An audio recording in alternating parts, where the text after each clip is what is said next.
My mom was in the kitchen one morning when I was telling her about Jesus Christ and about his death on the cross and about his resurrection, and then there's everlasting life for us. When I was telling her that in the kitchen, she turned to me, she goes, "You shut up or I'm going to come over there and slap your face." She told me that.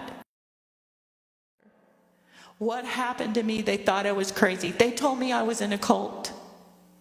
They told me that I was mentally ill, that I needed medication, that I was making this stuff up. She turned around and she puts her hand on my knee and she said, "Wendy, thank you for telling me about this place. Thank you for telling me about this place." And this woman was sitting on the rock and she looked at me and she looked just like that. That was my mother when she was 20. And she looked like that.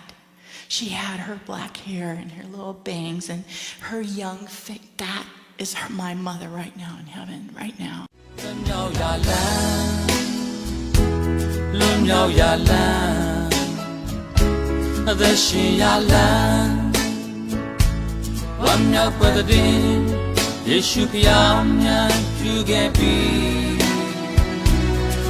On my phone run, Lord, to dread. Sent on the lampia meduba. A discard with the kanga, Tom Yam Tony, 19 Jane, the Pinga, Gule, I'm now lady. Manai chono musita mu nau shemu nyimba mu nesemu alo topyelebi Yongji du alo dwe pingye malom myao yue phya ye ta mi mya phin tu le we no lebi Manai ye di de jin lwan mo mu ye aw ma phya mya ye the shin jin lin dia the do bo song bi ago, my mom passed away.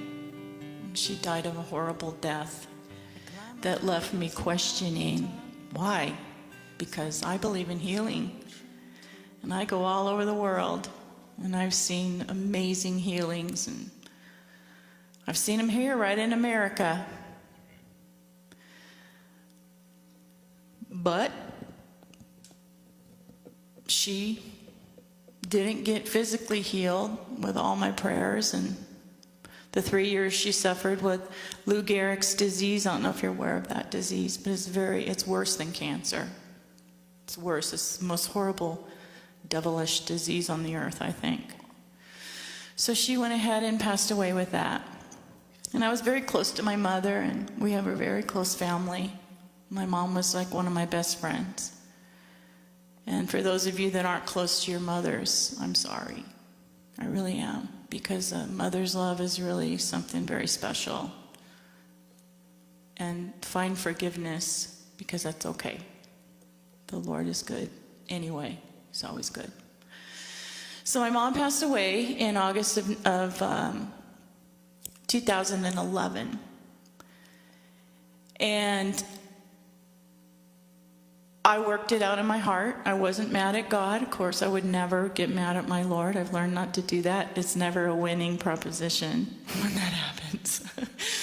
So I just trusted him and believed, and I had led my mother to the Lord probably 10 years, 15 years ago. My friend from New Mexico was visiting me in January after my mom had passed away in August. And I was really depressed. I mean, have you ever just gone to bed sick to your stomach and woke up sick to your stomach and not wanting to get out of bed, like ever? I understand that there's, a mental disease of depression that takes over people's lives. Lack of whatever hormones they need causes them to be clinically depressed. I get that. But this was just so deep that I just couldn't wake up in the morning because my mother died. And everybody gets sad when you lose somebody, but what was starting to happen to me was I was getting gripped with a spirit of grief. There's a difference from being sad Because you rightly so, something sad happens, you're sad, and then there's a spirit that grips you where nothing makes you happy, and you want to just die. No, that's not the normal kind of grief, okay? I was getting that way. I didn't want to get out of bed. I lost my mother, darn it. And I just was suffering with that every day. So my friend from New Mexico came up, and she was staying with me in January, and I was sharing with her this depression I was in. And I was sharing with her, I can't believe my mother died like that. So we were in conversation like that. And she said, Wendy, why don't you just go ask to see her? I go, because I don't go ask to see dead people. I just don't do that. She's like, no, it happens all the time. People see their loved ones after they die, and my grandpa has come to me like 3 or 4 times after he died, and no, it's no big deal. And I'm thinking, I think that's kind of a big deal. I don't think I want to do that. And she loves Jesus. You know, she's a very wonderful woman of God. And she's like, no, it's all right, just whatever. And I'm like, okay. So she goes to bed. This is one night. She goes to bed, and I'm sitting there in my chair. I go to bed that night, and I wake up the next morning like 3:45 in the morning.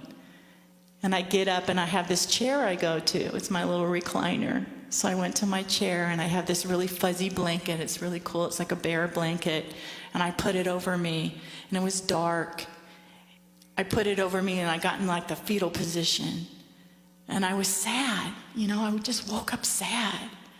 And I go, God, I would never pray to see the dead. I would never do that. You know my heart. You know my heart. I love you and you alone. You're the only one I ever want to see.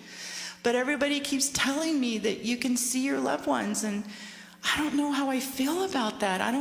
Lord, you know, I don't want to pray to the dead. And